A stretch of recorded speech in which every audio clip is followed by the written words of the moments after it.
बात की है। सर सवाल ये पैदा होता है कि 20 लोग तो मरे पाकिस्तान। जी जी बिल्कुल। और ये वो लोग थे जो कश्मीर के अंदर जहाद को प्रमोट करते थे, ये कश्मीर की आज़ादी में थे। और ज़ाहिर है जो इंडिया के कश्मीर की बात करते हैं, इंडिया के लिए तो वो दहशतगर्द है। इंडिया ने अपने टॉप टेररिस्ट को इधर आकर ठोका, मारा, और हमारे खबर चलती है कि भाई टारगेट किलिंग होगी, बंदा मर गया। आज तक कोई पकड़ा गया? बताएं। जी जी कभी भी कोई पकड़ा नहीं गया है। हाँ। और इंडिया इंटरनेशनल फोरम पे हमसे बहुत ऊपर जा चुका है। Exactly, और अभी आपने सुना होगा जो ब्रिक्स है, इस ब्राज़ील, रशिया, इंडिया, ये जो इनकी एजेंसी बनी है, तो इंडिया हमारी निस्बत बहुत टॉप पे है और इंटरनेशनली इंडिया को रिकॉग्नाइज किया जाता है हमारी निस्बत। और पाकिस्तान के क्योंकि इकोनॉमी के हालात ही इतने बुरे हैं, तो हम लोग आपस में रोटी कपड़ा मकान पे लड़ें और इंडिया हमें दबा रहा है इंटरनेशनल फोरम पे। तो they can do what ever they want, और वो दुनिया में पहले भी कर रहे हैं, वो भी करेंगे। और उन्हें कश्मीर चाहिए और वो कश्मीर को आज़ाद नहीं होने देंगे। As far as I know कि उन्होंने कश्मीर में 20 तो सिर्फ आपके सामने पता नहीं कितने मारे होंगे, क्योंकि उनका काम ये है। और वो कह रहे जो हमारा टारगेट दहशतगर्द है उसको हमने नहीं छोड़ना। आप बर्तानिया की बात करें, अमेरिका की बात करें, कनाडा की बात करें, निज्जर को ठोका, खालिस्तानी था ना, बिल्कुल ऐसे को ठोका, कश्मीरी बिल्कुल ऐसे ही है। एक्चुअली यहाँ पे हम लोग सिर्फ रोटी कपड़ा मकान के पीछे पड़े हैं और हम ऐसे इश्यूज को नहीं सोच पा रहे, नहीं उन पे बात कर पा रहे हैं। ये बहुत गलत हो रहा है और I really think as a Pakistani हमें इस बात को देखना चाहिए, इस पे बात करनी चाहिए, ये हमें सबको साथ होना चाहिए। और क्योंकि इंडिया इंटरनेशनल फोरम पे बहुत स्ट्रॉन्ग है, पाकिस्तान की उस तरह बात नहीं सुनी जा सकती, क्योंकि हम इकोनॉमिकल क्राइसिस में हैं। इकोनॉमिकल क्राइसिस वाले मुल्क की कभी कोई इज्जत नहीं होती, कभी कोई बात नहीं सुनता। That's the reason. हमारी बात सर सुनेगा कोई? हमने कश्मीर कश्मीर कहा, इंडिया ने अपनी सारी एनर्जी पूरी दुनिया को ये साबित करने में लगाई कि ये टेररिस्ट स्टेट है, टेररिस्ट। अब हम खुद टेररिज्म में पिस रहे हैं, मर रहे हैं। आज भी लोग कह रहे हैं टेररिस्ट स्टेट। देखिए, इंडिया पहले मुजाहिदीन पे जुल्म करता है, जब वो जुल्म के खिलाफ आते हैं, उनसे फाइट करते हैं, इंडिया उनको टेररिस्ट कह देता है। तो ये इंडिया का शुरू से ही काम चल रहा है और मैं इसके बहुत अगेंस्ट हूँ। आई रियली होप कि ये कभी ठीक हो सके। इंडिया की पॉलिसीज देखें तो वो मोस्टली फ्रेंडली पॉलिसी। जी जी बिल्कुल बिल्कुल ऐसे, वो दुश्मन नहीं बनाना। जी जी जी जी। ये कहना है कि हमने पाकिस्तान के साथ भी बहुत एफर्ट्स किए हैं। आप मानते हैं इस चीज को कि दोनों ये जो दोनों कंट्रीज हैं, ये कहीं ना कहीं पे आपस में इनका मैच हो जाए? जी जी। अगर इस रिपोर्ट को इग्नोर कर दें, इंडिया ने इनकार करने, डीप स्टेट इतनी गहरी हो चुकी है, उनकी पावर देख लें कि वो पाकिस्तान के अंदर जो है वो काम कर रहे हैं और कोई पकड़ भी नहीं पा रहा। देखिए, आप अभी देखें, जब रशिया के साथ अमेरिका ने सैंक्शंस लगाई हैं यूक्रेन वॉर पे, तो India was the only country जो रशिया से डायरेक्टली ले रहा था, जिस पे यूएसए ने कोई बात नहीं किया है। जैसे ही पाकिस्तान का प्राइम मिनिस्टर गया और प्राइम मिनिस्टर को ही दबा दिया गया है, तो यहाँ से आप देख सकती हैं कि इंडिया और पाकिस्तान में कितना फर्क है। तो इंटरनेशनली अगर आप देखें तो we are nothing in front of India. I really hope कि ये कभी चेंज होगा। और अगर मैं वैसे बात करूँ, we have the same culture, we share all such things. मैं जब पाकिस्तान से बाहर जाता हूँ, इंडियन से मिलता हूँ, तो वो बेइंतहा अच्छे लोग हैं और उनके साथ मिलकर बहुत मज़ा आता है। और मेरे कुछ फ्रेंड्स भी हैं जो इंस्टाग्राम पे भी हैं और सब। तो आई रियली होप कि कभी ठीक हो। जो लोग हैं वो बहुत अच्छे हैं। राजनाथ जी ने कहा कि जो टेररिस्ट हैं वो भले से पाकिस्तान के अंदर हों, उनको घुस के मार देंगे। इसी पर पाकिस्तान और भारत का मीडिया ज़्यादा फोकस है और इसको जोड़ रहा है गार्डियन की उस रिपोर्ट के साथ जो अभी 2-3 रोज पहले पब्लिश हुई, जिस रिपोर्ट में कहा गया है कि भारत ने पाकिस्तान के अंदर घुसकर 20 टेररिस्ट को मारा।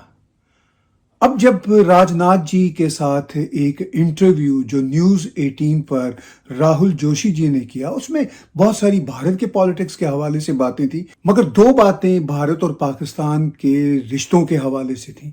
और ये रिश्ते बहुत ही खट्टे हैं, इसमें भी कोई शक वाली बात नहीं। और इसमें से एक बात तो पूरी दुनिया ने पकड़ ली, जिन्होंने रिपोर्ट गार्डियन की लिखी थी उन जर्नलिस्टों ने भी पकड़ ली, क्योंकि उनको लगता है कि उनकी रिपोर्ट वेरीफाई होती है राजनाथ जी के कहने से। मुझे नहीं लगता कि भारत को या राजनाथ जी को कोई इस बात की फिक्र है कि गार्डियन की रिपोर्ट क्या छपी थी, उसमें से क्या वो वेरीफाई कर रहे हैं या करना चाह रहे हैं।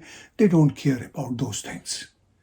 इशू ये है कि भारत ये कह रहा है कि पीओके खुद ब खुद भारत के साथ मिल जाएगा, और उसका उन्होंने रीज़न ये दिया कि पीओके के जो लोग हैं वो देख रहे हैं कि भारत जम्मू कश्मीर की तरफ से जो उनके डिफेंस मिनिस्टर राजनाथ सिंह हैं, उन्होंने ये कहा कि हम कोई भी ऐसी दहशतगर्दी अगर हमारे मुल्क में होती है और दहशतगर्दी करके कोई कार्रवाई करके भागता है और पाकिस्तान जाता है, हम पाकिस्तान के अंदर घुस के वहां पर मारेंगे।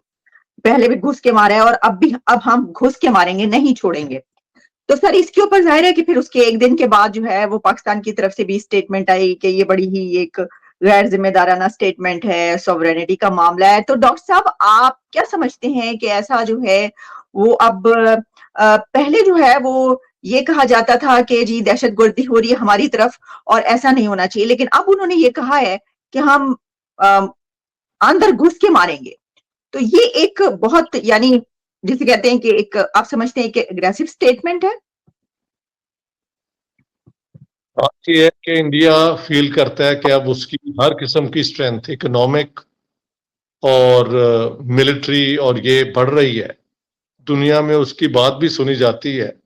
सीआईए के पास वैसे तो कोई मैंडेट नहीं है अंडर द यूएस कॉन्स्टिट्यूशन, इसी तरह इजराइल भी करता है ये।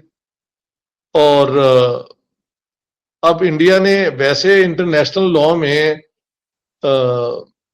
मेरे ख्याल से कोई इस किस्म की गुंजाइश नहीं है, लेकिन उसमें रिस्पॉन्सिबिलिटी ये है कि जिस मुल्क से टेररिज्म हो वो कोऑपरेट करे उस टेररिज्म को खत्म करने में। जिसका मतलब ये है कि अगर वो पाकिस्तान से कोई आके करता है तो पाकिस्तान की गवर्नमेंट इंडियन गवर्नमेंट के साथ कोऑपरेट करे और उन लोगों को सरेंडर करे। या तो पाकिस्तान गवर्नमेंट कहे ना कि हम करवा रहे हैं, अगर वो कहते हैं हम नहीं करवा रहे हैं लेकिन हो पाकिस्तानी टेरिटरी से रही है, तो फिर दो ही तरीके हैं, या तो इंडियन जैसे वो पहले करते थे कि दुनिया में प्रोटेस्ट कर दिया और दुनिया की अटेंशन दिलाई, अब वो समझते हैं कि हम इससे ज्यादा आगे बढ़ सकते हैं। तो टेररिज्म जो है वो पाकिस्तान के लिए बिल्कुल नुकसानदेह है। इससे पहले शायद कॉन्सिक्वेंसेस यूं इंडिया ने डिक्लेयर नहीं किए जो वो अब कर रहे हैं।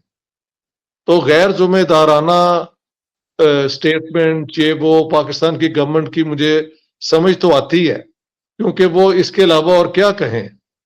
लेकिन मेरे ख्याल से टेररिज्म इज आउट। किसी को किसी मुल्क में जाके करने की कोई जवाज नहीं है, ठीक है। और अगर आपके मुल्क से होती है और आप खुद नहीं करवाते, आपकी टेरिटरी इस्तेमाल होती है, इंटरनेशनल लॉ में ये है कि दो मुल्क फिर कोऑपरेट करें कि ये भाई किसने की और you hand over the people, क्योंकि मुजरिम तो मुजरिम ही है ना।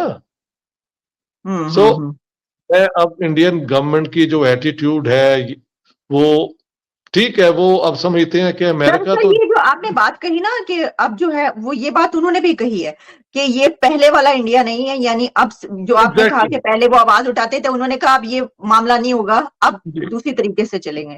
वो महात्मा गांधी की टीचिंग्स पे चलते थे पुराने लोग कि फॉरगिव कर देना, फॉरगेट कर देना, ये एक इंसानियत के लिए बहुत बड़ी बात है।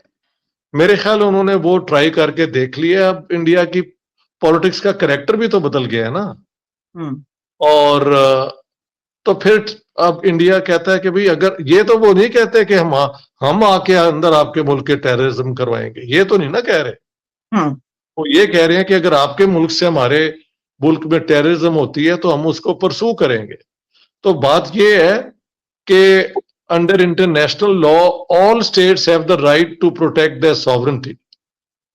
अमेरिका इसी वजह से जहां जाता है जिसको चाहता है, और इलेक्टेड वो निकरागुआ के प्रेसिडेंट थे नोरेगा, उसको उठा के ले गए थे जी।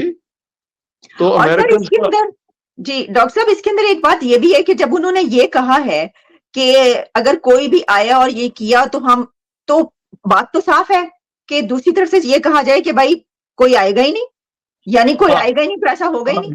मेरे ख्याल से यही कहना चाहिए। लेकिन पाकिस्तान हुकूमत भी जानती है कि हमने बढ़ चढ़ के करवाई है, सिर्फ इंडिया में नहीं करवाई।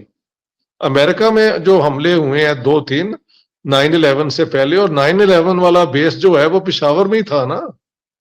तो ये सारा बदमाशी यहाँ पे होती रही है। और इन्होंने कश्मीर के अंदर, इंडियन कश्मीर के अंदर बेतहाशा इसके सब, मुझे याद है जुम्मे के वो जो होती थी नमाज, उसके बाद वो पड़े होते थे, वो गल्ला कहते हैं, एक लश्कर तैयबा का, एक जैश मोहम्मद का, एक हरकतुल मुजाहिदीन। वो बदमाशी का दौर जो था उसका कोई जीरो भी फायदा पाकिस्तान को नहीं हुआ। दुनिया में बदनामी हो गई हमारी।